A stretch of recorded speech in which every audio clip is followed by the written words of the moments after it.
And Afghanistan's second largest city of Kandahar fell overnight as the Taliban closes in on the capital of Kabul. Now the Biden administration is sending more troops in to get Americans out, just 2.5 weeks before the scheduled withdrawal of all U.S. troops. Senior foreign correspondent Ian Pannell has the latest. This morning, Afghanistan reeling as around 3,000 U.S. troops set to deploy back into Afghanistan to help an emergency evacuation of some embassy staff and others out of Kabul, as the Taliban's grip around the country tightens. With up to 3,500 troops to be stationed in Kuwait on standby, officials refusing to call the deployment a combat mission or an evacuation. Our job here now, with this additional plus-up, is to help facilitate the safe movement of civilian personnel out of Afghanistan. This as the Taliban take key southern strongholds overnight. The country's second largest city of Kandahar fell after heavy fighting, the government releasing video of some of the clashes. And the key southern city of Lashkar was toppled this morning. In just 1 week, they've taken at least 15 provincial capitals, including most of its major cities. This video, released by the Taliban, purports to show their forces taking key strategic sites. One shows fighters at police headquarters in Herat, the country's third largest city. The group also overtaking Ghazni, a key location on the road to Kabul. Most Afghan forces being overrun, either surrendering or defecting. Some fear the Taliban could take the country's capital in just weeks, possibly by the 20th anniversary of the September the 11th terrorist attacks. Who would have possibly thought that 20 years on, this is where we would be ending up? In greatest fear are those who stand to lose the most, the women of Afghanistan, a generation of girls who grew up with access to education and rights, now fearful the Taliban will once again take all of that away. They know that everything that they know and they have gained with lots of blood and sweat and tears is at the verge of shattering should the Taliban come back to power. And Ian Pannell joins me live now for more on this. Ian, the Taliban have seized 3 more major cities in just 24 hours. How is this happening so quickly? Yeah, I mean, Tahan, let's just go back 24 hours when you and I last spoke. I mean, the pace of events is bewildering. It's hard to get your head around quite how fast it's happening and the meaning of it all, because every single hour, it seems, things just continue to get worse, and it looks like the Afghan army clearly just crumbled, as was always the fear, that they didn't have the stomach for the fight. The small, hardcore elements who were prepared to stand and fight were just not enough against the resilience of the Taliban.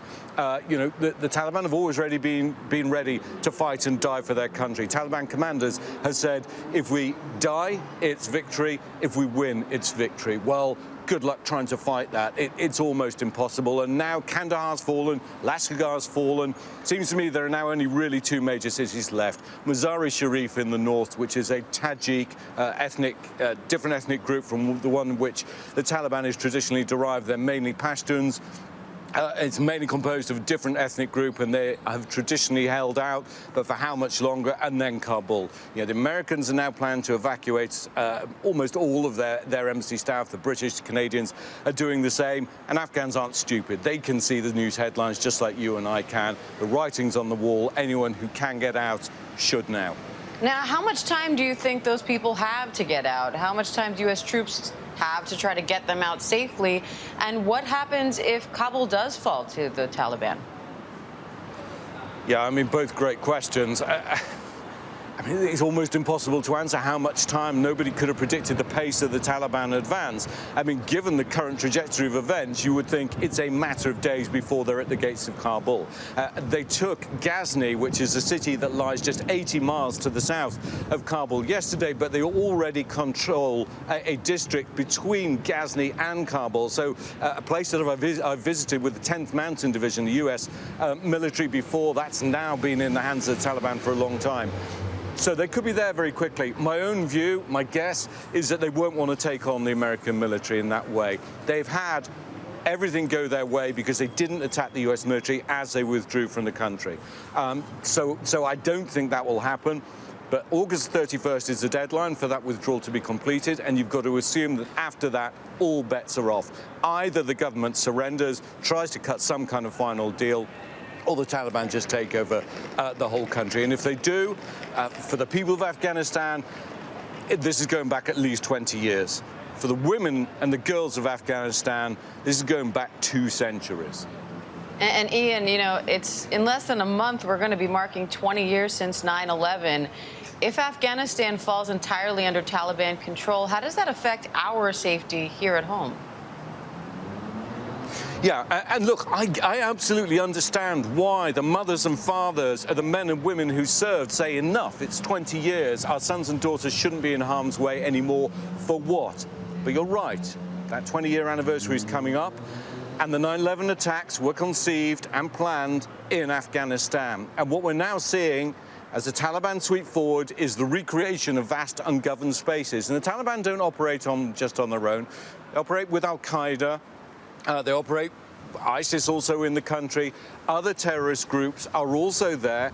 And there is a real danger that those ungoverned spaces reappear. The head of the British military, the current serving head of the British military, the equivalent of the chairman of the Joint Chiefs, just this week warned that if Afghanistan fractures, there is a risk that extremism and terrorism returns, and that, of course, will pose a risk not just to the country, but potentially to the region. There is a severe risk there that it becomes a hotbed of extremism once again. And we're nowhere near being anywhere else in the region. We're not even in any of the neighboring countries because we didn't cut any kind of deals. We are hundreds and hundreds of miles away, and our ability to affect what happens on the ground has just disappeared. Is this Joe Biden's Saigon moment? I think the comparisons are unfair and unfortunate. But will he be remembered for having made a disastrous decision? I think the risks are very, very high. All right, senior foreign correspondent Ian Pannell. Ian, thank you. And as Ian mentioned, the situation in Afghanistan is a major challenge for the Biden administration. The promise of troop withdrawal started with President Trump. But in early July, here's how President Biden defended his decision to deliver on that promise and pull U.S. troops out of the country by the end of August. The likelihood there's going to be the Taliban overrunning everything and owning the whole country is highly unlikely. Now the Taliban is advancing much faster than the president predicted, but he maintains the Afghan people have got to fight for themselves. ABC's Stephanie Ramos has the latest. Good morning, Stephanie. Diane, good morning. The administration at this point denies that they were caught off guard by the Taliban's swift advances, but it was just a little more than a month ago when President Biden said the Taliban overtaking the entire country was highly unlikely. But today, the rapidly deteriorating situation in Afghanistan is proving that's not the reality. President Biden avoided questions on this yesterday, but we're told that behind the scenes, he did meet with key advisors before signing off on that decision to send U.S. troops back to Afghanistan to help evacuate the U.S. embassy. One official tells ABC the Taliban gaining ground and putting pressure on major Afghan cities was a significant factor. The top Republican in the Senate, Mitch McConnell, who has previously opposed removing troops from Afghanistan, slamming Biden's decision overnight, saying the president's strategy has turned the situation into a global emergency, and the costs and ramifications will echo across the world. McConnell was also critical of former President Trump's plan to remove troops from Afghanistan. And this week, I asked President Biden if the Taliban's swift advances would change his drawdown plan. He said no, that the Afghans need to fight for their nation, but that the U.S. will remain committed to supporting Afghan forces with food and funds. Diane. All right, Stephanie Ramos at the White House, thank you. And earlier on GMA, former State Department official and ABC News contributor Colonel Steve Ganyard talked about what he's watching out for in Afghanistan. Let's listen. And this administration is saying this is not an evacuation, but is that really what we're looking at? Michael, I think that the administration cannot be surprised that Afghanistan is falling, but they're certainly shocked at how quickly it's falling. And so that's why you're seeing this rapid buildup of military force to get enough people in to make sure that if Kabul eventually collapses, that we'll be able to get all U.S. citizens, all U.S. troops and diplomats out. So surprising, no. Shocking, yes. And with the Taliban surging, you have thousands of U.S. troops who are moving in. It seems like a pretty dicey situation that's going on. What are the risks here?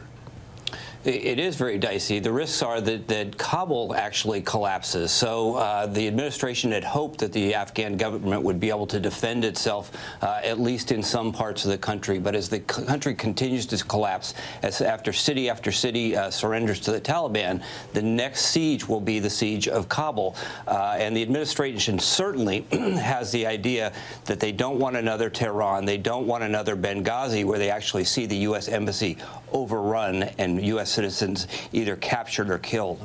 You definitely don't want that. And over a month ago, President Biden said it was highly unlikely the Taliban would overrun everything. Did the administration misjudge this situation?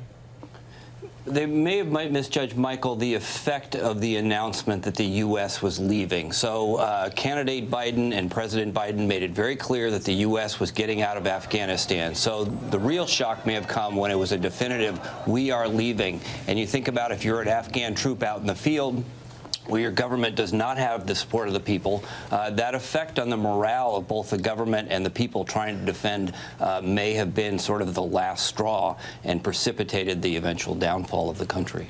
And we saw that President Biden didn't respond when a reporter asked is Afghanistan lost? But in your opinion, is Afghanistan lost? That, Michael, will be answered very soon. It could be weeks, it could be days, as Ian points out. But the rapid shock here of the decline and loss of these cities certainly puts the question in play. All right, our thanks to Steve Ganyard for that interview.